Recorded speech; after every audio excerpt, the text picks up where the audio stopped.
하이 이렇게 간단하게 인사를 끝나는 것 같기도 해요. 그리고 이제 우리 기독교인들은 샬롬이라는 단어를 많이 쓰죠. 인사가 좀 길죠. 평안히 주무셨습니까? 진지 잡수셨습니까? 어쩌면 요즘에 우리 믿음 생활도 예배 생활도 점점 더 간단해지지 않나, 인사법처럼 간단해지지 않나 그런 생각을 좀 하게 됩니다. 우리 하나님 앞에 예배드리는 시간이 가장 즐거운 시간이요 복된 시간인 줄로 믿습니다. 이제 마지막 시간이죠. 예배 끝나면 집에 가실 텐데 벌써 집을 다 꾸린 분들도 있을 것이고 식사 후에 가시려고 하는 분들도 있을 것이고 어저께 보니까 많이 또 돌아가신 분들도 계신 것 같아요. 그래도 굉장히 많이 참석하셨고 며칠 전에 신방을 했습니다. 신방을 하고 돌아오는데 저 혼자 막 부지런히 걸어갔어요. 뒤에 권사님들이 오시나 양호수 박사님 잘 걸어가시네 그래요. 그래서 차를 타고 하는 이야기가 제가 왜 이렇게 잘 걸어가는지 아십니까? 제 키가 작잖아요. 키가 작다 보니까 다리도 짧습니다. 근데 걸음은 굉장히 빨라요. 왜 그렇게 빠르냐? 부끄러움을 굉장히 많이 탔어요. 그래가지고 앞에 이렇게 걸어가다가 앞에 아가씨들이 특히 걸어가면 앞을 지나가지는 못해요. 부끄러워가지고. 근데 나 급해요. 그러면 앞에 가고 손살같이 가다 보니까 발걸음이 이렇게 빨라졌습니다. 그런 얘기를 한 적이 있었어요. 이제 마지막 시간이라 이제 수련을 다 끝나고 집에 가실 텐데 여기 혹시 여기가 좋사오니 에어컨도 막방 틀어주니까 시원하니 참 좋대요. 집에서는 전기세 아까워서 에어컨을 시원하게 못 트는데 에어컨도 시원하고 너무 좋아요. 여기 계속 있으면 좋겠다. 여기가 좋사오니 하는 분들 혹시 계신가요? 시간 되니까 집에 다 가시려고 벌써 준비를 거의 다 하신 것 같아요. 그러면 하나님 앞에 갈 준비는 다 되셨습니까?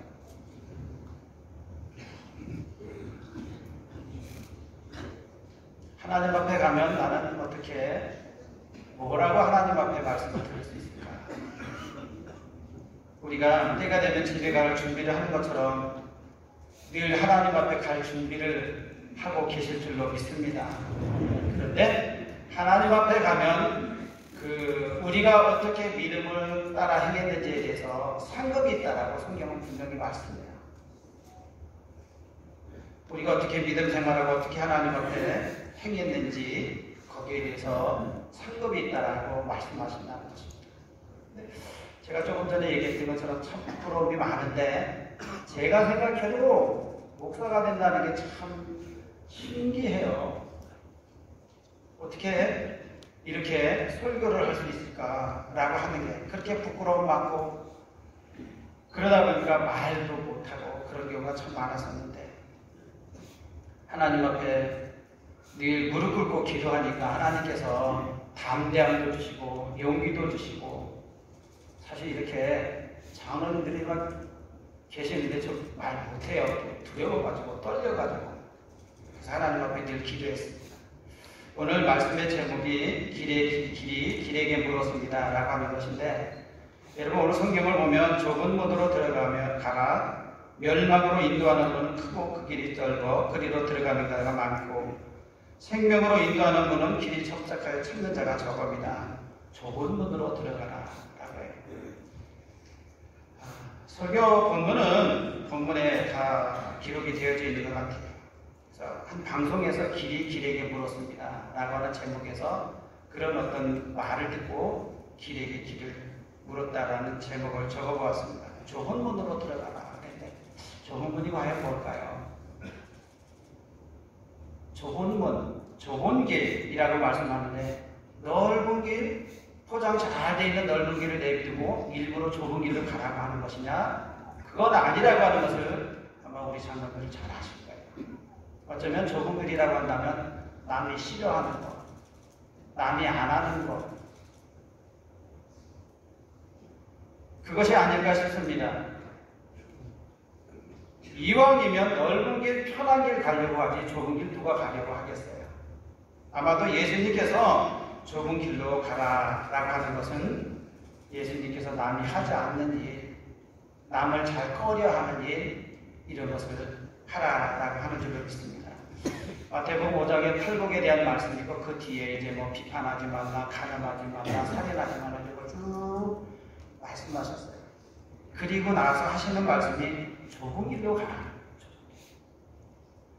저는 좁은 길을 어떤 길이 좁은 길이냐라고 말씀을 준비하면서 생각해 보니까 이 좁은 길은 무릎 꿇는 길이다라고 생각이 들어요. 무릎 꿇는 길. 사람은 잘 무릎 꿇으려고 안 하죠.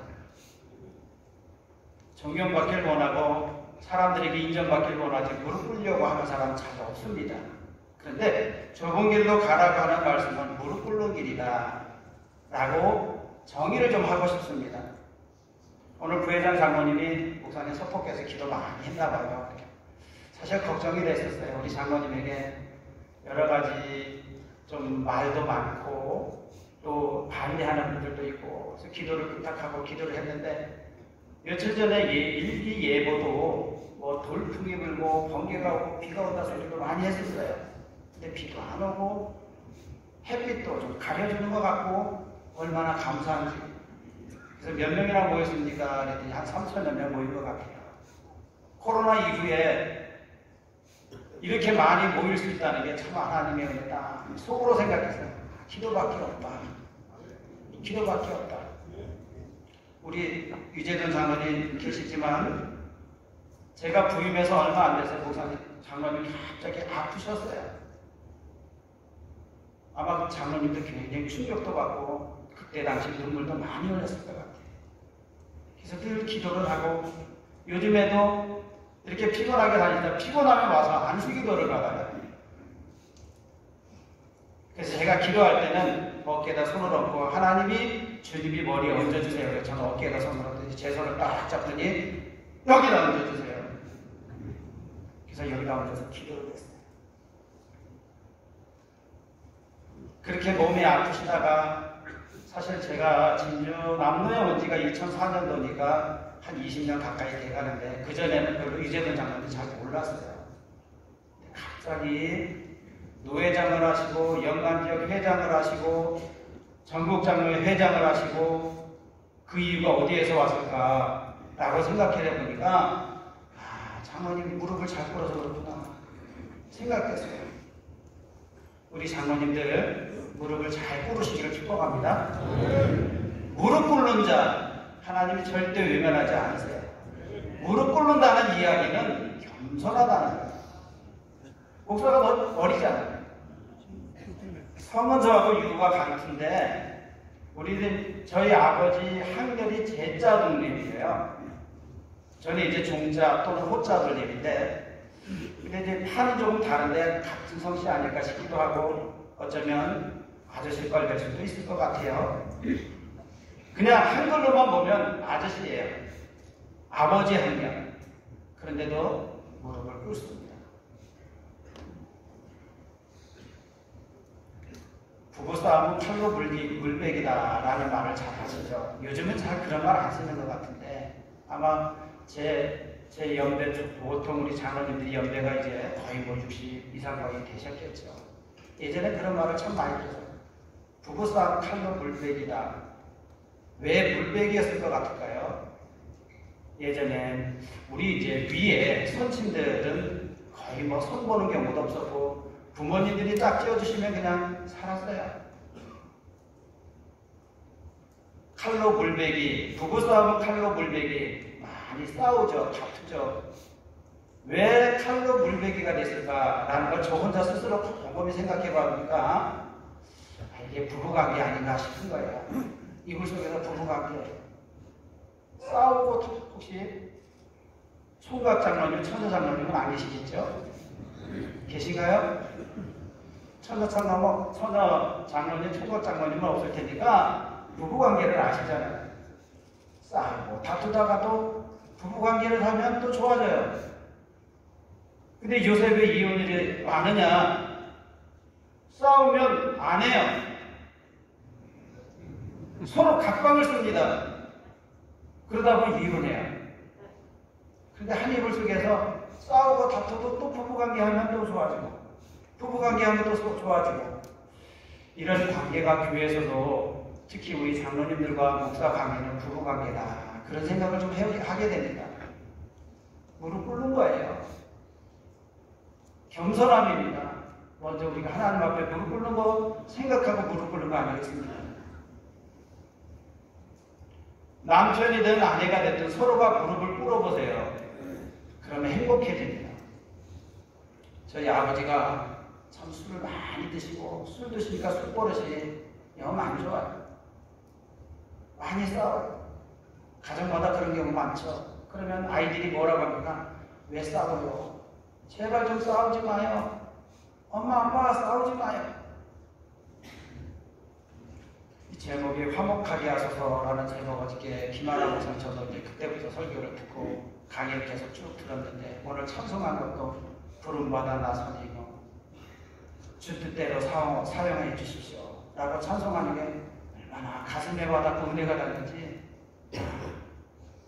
어쩌면 이렇게 하나님께서 딱 맞게 하셨을까요? 장로님들, 교회가 부흥하길 원하시죠? 교회가 화목하길 원하시죠? 싸움만 안 해도 교회 부흥한다고 하지 않습니까? 근데 간혹 성도들이 그런 얘기를 해요. 장로님 때문에 사람이 변하나 봐.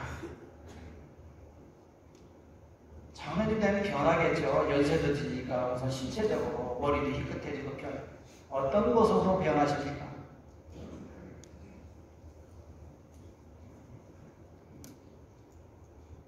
우리 성도들 눈에 우리 장로님들이 어떻게 변하셨다라고 느껴지십니까? 주 뜻대로 사옵소서. 부름받아 나서니모 어디든지 주님만 영광 받으십시오. 우리는 찬송하고 기도합니다.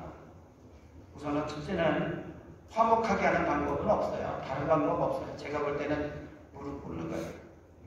목사는 하나님 앞에 열심히 무릎 꿇고, 장로님들은 목사가 하나님의 종이기에 무릎 꿇고, 하나님 앞에 무릎 꿇는 거지 목사 앞에 무릎 꿇는 건 아니지 않습니까?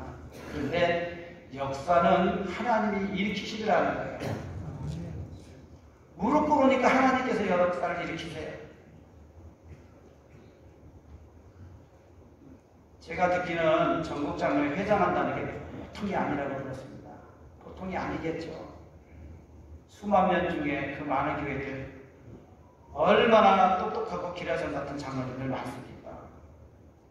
우리 장로님이 회장이 되는 이유는 다른 데 있는 게 아니라 무릎을 잘 꿇었기 때문이다 라고 생각합니다. 하나님이 무서워하는 사람이 있는데요, 하나님이 누구를 무서워할 것 같습니까? 무릎 꿇는 사람을 무서워하세요.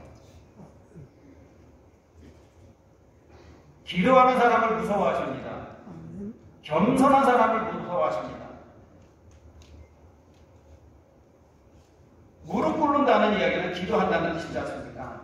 무엇이든지 내 이름으로 구하면 다 들어주신다라고 말씀하십니다. 무릎 꿇을 때 교회가 화목하고, 무릎 꿇을 때 가정이 화목하고, 무릎 꿇을 때 이 나라 민족이 화목하게 될 줄로 믿습니다. 무릎 꿇는 자가 없이 다 성경 받으려고 하니까 문제가 일어나요. 무릎 꿇으면 문제 일어날 이유가 없습니다. 일도 없고요.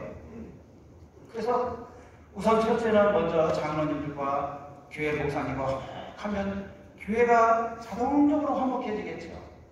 성도들도 따라서 무릎 꿇는 일을 열심히 할 줄로 믿습니다. 성도들은 장로님을 따라가더라고요. 장로님들이 무릎을 꿇으니까 성도들도 무릎 꿇어.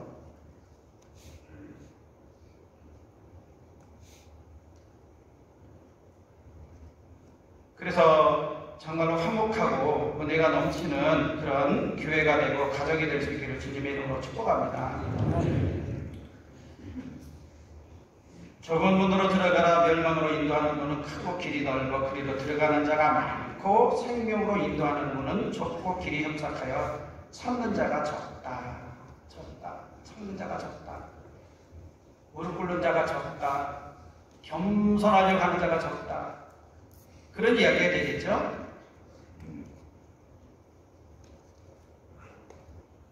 알프레드 윌리스라고 하는 분이 자연주의 과학자가 천잠 나비에 대해서 곰곰이 한번 생각해 볼 때가 있었다라 그래요. 그 과정을 잘 관찰해 보니까 아마 다 아시는 이야기일 겁니다. 그 좁은 번데기에서 안에서 번데기가 고치라고 하죠. 고치 안에서 번데기 하나 너무 힘을 쓰는 거예요. 조그만 구멍을 뚫고 애를 쓰고 나오는 그 모습이 너무너무 안쓰러워서 구멍을 넓게 떨어졌답니다. 나비가 금방 나왔어요. 그 어렵게 힘들게 나온 나비는 조금 있더니 날개를 쫙 펴고 영롱한 빛을 내면서 홀을 날아서 힘차게 공중을 향해서 날아가더라는 것입니다. 그런데 이 알프레드 윌리스가 고추를 넓게 뚫어줬는데 나방이 금방 편하게 나왔어요. 그런데 날개를 못하더라고요. 죽어버린 거예요.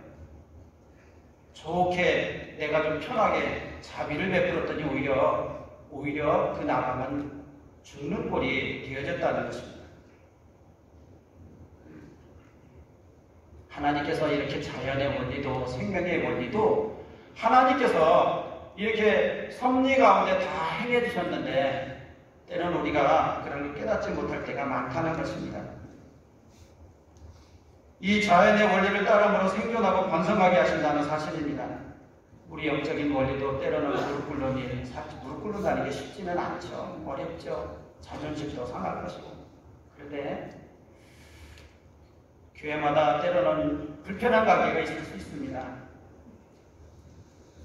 그런데 여러분, 장로님들이 무릎 꿇어서 또는 성도님들이 목사 앞에 무릎 꿇어서 기도해 주세요 라고 하면 무슨 기도할 것 같습니다. 절대로 나쁜 기도 안 하겠죠. 그냥 축복할 수밖에 없어요. 축복하니까 그대로 축복이 임하는 줄로 믿습니다. 너희 말이 내 귀에 들린 대로 행하리라. 기도한 대로 되거든요. 기도하면 속에는 속상하게 있을 수도 있습니다. 아니 저희 교회 얘기한 거 아니에요. 저희 교회 잘했습니다. 잘 얘기했잖아요. 우리 장로님 날마다 무릎 꿇는다고. 간혹가다 들리면 어떤 교회가 그런 교회가 더 있다고 해요. 이렇게 불편한 관계가 있어서 목사님 애쓰고 수고하고 했더니 뭔가 못마땅했는지 목사님 나가시고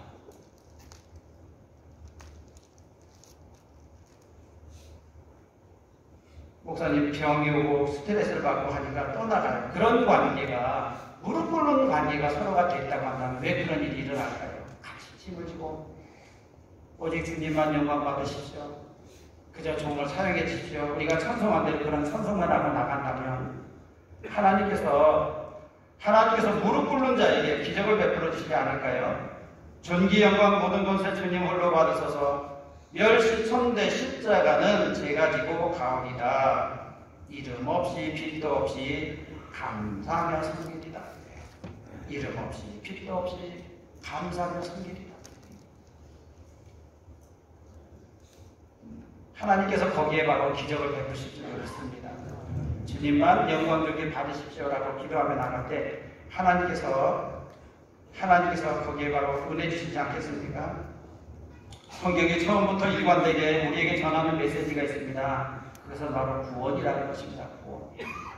구원을 위해서 이 땅에 예수님께서 인간의 몸을 입고 오셨고 늘 구원을 위해서 외치셨습니다. 그런데 우리를 사랑하시고 구원하시는 주님께서 왜 넓은 문이 아닌 좁은 문으로 들어가라고 하셨을까요? 이왕이면 넓은 길이 좋은데 왜 넓은 길을 놔두고 좁은 길로 가라고 주님은 말씀하셨을까요?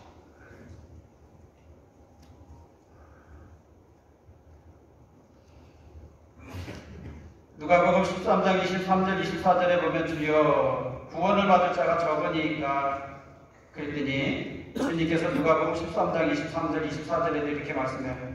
좁은 문으로 들어가기를 힘쓰라. 들어가기를 구하여도 못하는 자가 많으리라 그랬어요. 들어가기를 힘쓰라. 들어가기를 구하여도 못하는 자가 많으리라 라고 말씀하고 있는데 들어가기를 구하여도 못하는 자가 많을 것이다. 언젠가 할 수 없는 때가 온다는 것이에요. 우리가 하나님의 나라를 들어가고 하나님 앞에 구원받고 이런 것을 우리 힘으로 못하지 않습니까? 하나님이 다 주님이 하시는 것이지. 무릎 꿇을 때, 주님 앞에 겸손할 때 주님이 우리와 함께 하시니까 하나님 앞에 기도하고 하나님께서 능력을 주셔서 능히 들어가도록 하실 줄로 믿습니다. 좁은 길이지만 기쁨으로 행복하게 즐겁게 들어가게 하신 분이 주님이라는 사실입니다. 그래서 들어가기를 힘쓰라는 말은 늘 엎드려서 기도하라는 것이겠죠. 기도하라, 구하라, 그리하면 주실 것이요, 찾으라 그러면 찾을 것이요, 두드리라 그러면 너에게 열릴 것이니. 바로 겸손을 말씀하고 있다고 저는 믿습니다. 그랬더니 저분으로, 그러니까 늘 기도하고 무릎 꿇기를 힘썼더니 주님께서 나의 목자가 되셔서 넉넉히 들어가도록 나를 인도하십니다. 그런데 무릎 꿇기를 게을리 하고 결국 그래서 교만해지면 나중에는 말씀이 하나도 들어오질 않아요. 깨달음이 오질 않습니다. 그래서 하고 싶은데 안 되는 거예요. 하고 싶은데 기도하고 싶은데 내가 순종하고 싶은데 말씀대로 믿음 생활 잘하고 싶은데 내가 잘 안 돼요. 안 될 때가 있습니다. 들어가기를 구하여도 못하는 자가 많으리라. 이 말씀은 아마도 하나님께서 은혜를 주지 않으면 안 된다 그 말씀이겠죠. 누가복음 13장 25절 27절에 집주인이 일어나 문을 한 번 닫은 후에 너희가 밖에 서서 문을 두드리며 주여 주여 열어주소서 하면 그가 대답하이르되 나는 너희가 어디에서 온 자인지 알지 못하노라 하리니 그때 너희가 말하되 우리는 주 앞에서 먹고 마셨으며 주는 또한 우리를 길거리에서 가르치셨나이다 하나 그가 너희에게 말하이르되 나는 너희가 어디에서 왔는지 알지 못하노라. 행악하는 모든 자들아 나를 떠나가라 하리라. 참으로 심각한 말씀이 아닐 수가 없습니다. 분명히 주님의 이름으로 한상에서 먹고 마셨고 주님의 이름으로 귀신도 쫓아내고 능력도 행하는데 저를 모르십니까? 라고 한다는 거예요. 나는 그렇게 분명히 했습니다. 교회를 위해서 헌신했고 봉사했고 나는 주님의 이름으로 열심히 직분을 받아서 했습니다. 그런데 나는 너를 모른다라고 하는 거예요. 여기서 무엇을 말씀합니까? 나는 너희가 어디서 온 자인지 알지 못한다라고 하는데 하나님의 은혜로 우리가 서게 되고 하나님의 은혜만이 우리가 믿음 생활 열심히 잘 행할 줄로 믿습니다. 그래서 믿음은 선물이라고 되어 있어요. 선물. 하나님께서 믿음도 선물로 주셔야 우리가 믿을 수 있지. 이 더운데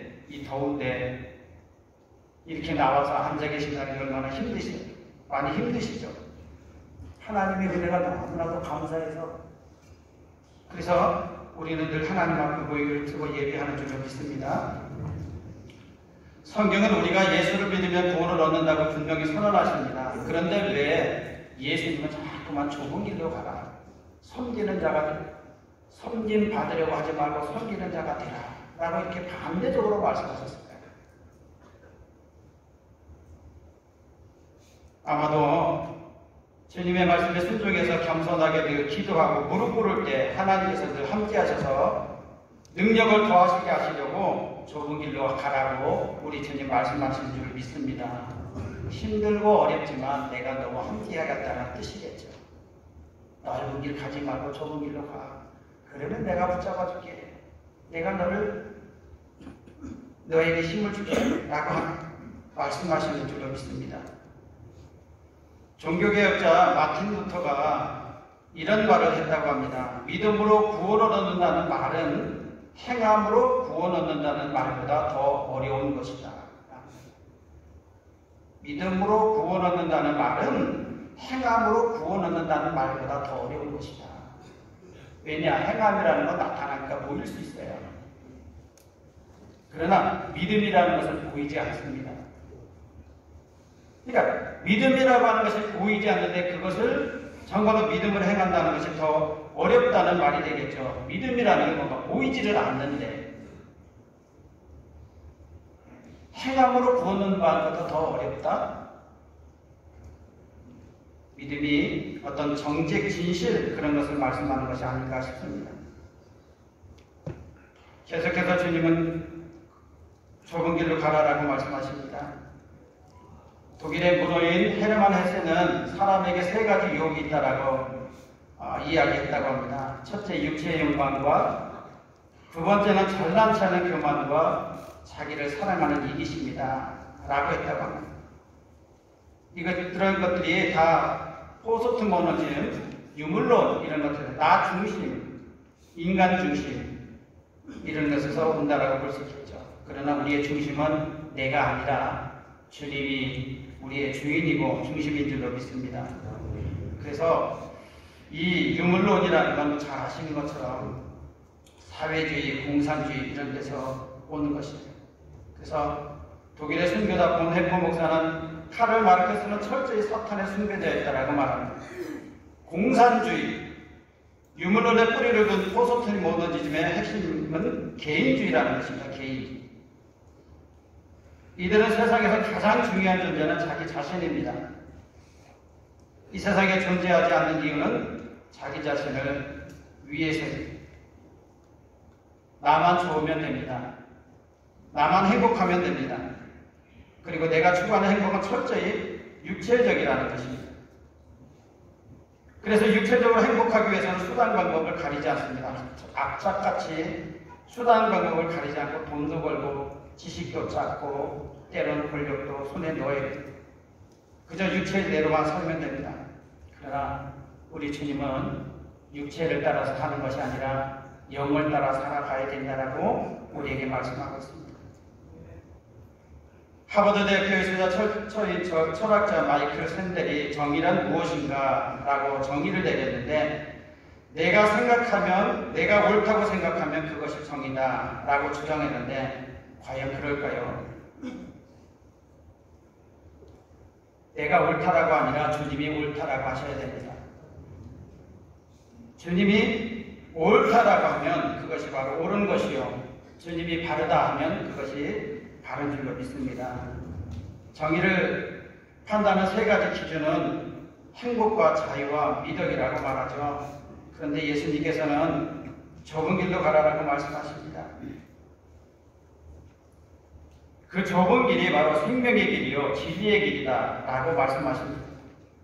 그래서 팔복을 통해서 하나님의 나라 인격성을 말씀하셨습니다. 그리고 하나님의 나라 가치관과 세계관, 이런 기도생활, 경건생활, 이런 인간관계를 말씀하시는데 그러면서 하시는 말씀이 바로 좁은 길을 가라.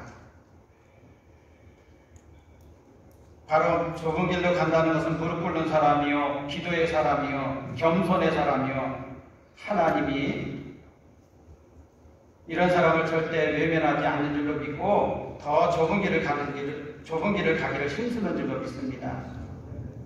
사람에게 보이려고 하는 것이 아니라, 사람에게 인정받으려고 하는 것이 아니라 오직 주님 앞에 인정받기 위해서, 그래서 주님을 바라보고 나가는 것입니다. 신앙은 한마디로 주님께서 신앙이란 무엇이라고 우리가 생각하십니까? 주님께서 나더러 주여 주여 하는 자마다 천국에 들어갈 것이 아니라 다만 내 하늘에 계신 아버지의 뜻대로 행하는 자라야 들어가리라 라고 말씀하십니다. 그래서 찬송했습니다. 주님 뜻대로 사용하옵소서. 주님 뜻대로 사용하여 주옵소서. 이것이 바로 좁은 문으로 들어가는 좁은 길을 가는 성도입니다. 반면 넓은 문을 통해서 가는 사람들은, 넓은 가는 사람들은 그날에 이렇게 말하겠죠. 그날에 많은 사람이 나더러 이르되 주여 주여 우리가 주의 이름으로 선지자 노릇하며 주의 이름으로 귀신을 쫓아내며 주의 이름을 많은 권능을 행하지 아니하였나이까 하리니 그때 내가 그들에게 바르게 말하되 내가 너희를 도무지 알지 못하니 불법을 행하는 자들아 내게서 떠나가라 하리라. 주의 이름으로 많은 권능을 행하며 주의 이름으로 귀신을 쫓아내며 주의 이름으로 선지자 노릇을 했습니다 라고 합니다. 나를 드러내는 것이겠죠. 나를 자랑하고 내가 이런 사람이야. 그러니까 네가 마음에 무릎을 꿇어야 돼. 내가 보통 사람이 아니야. 나는 이 정도 귀신을 쫓아내고 권능을 행하는 사람이야. 그러니 네가 내 앞에 무릎을 꿇어야 돼. 라는 마음을 가질지도 모르겠습니다. 제 사악은 사망이요 하나님의 영생 그리스도 예수 우리 안에 있는 영생이다 그랬습니다. 사랑하는 장로님들, 하나님 앞에 늘 무릎 꿇는 정말 좁은 길을 가는 우리 장로님들 되셔서 교회 화목하고 가정이 화목하고 하나님의 은혜로 넘치는 그런 은혜가 있어지기를 축복합니다. 요한복음 10장에 내가 문이니 누구든지 나로 말미암지 않고는 말미암아 들어가면 구원을 얻고 또 들어가면 나오면 꼴을 얻으리라. 도둑이 오는 것은 도둑질하고 죽이고 멸망시키는 것 뿐이요 내가 오는 것은 양으로 생명을 얻게 하고 더 풍성히 얻게 하려니라. 더 풍성히 얻게 하려고 예수님 스스로가 십자가 지내까지 나아지시고 무릎 꿇으셔서 저와 여러분들이 구원받고 하나님의 자녀가 된 줄로 믿습니다. 그래서 무릎을 열심히 꿇어서 가정도 교회도 이 나라를 위해서 행복하고 하나님의 은혜로 넘치는 그런 은혜의 역사가 일어나기를 주님의 이름으로 축복합니다. 기도합니다. 사랑 많으신 하나님 아버지,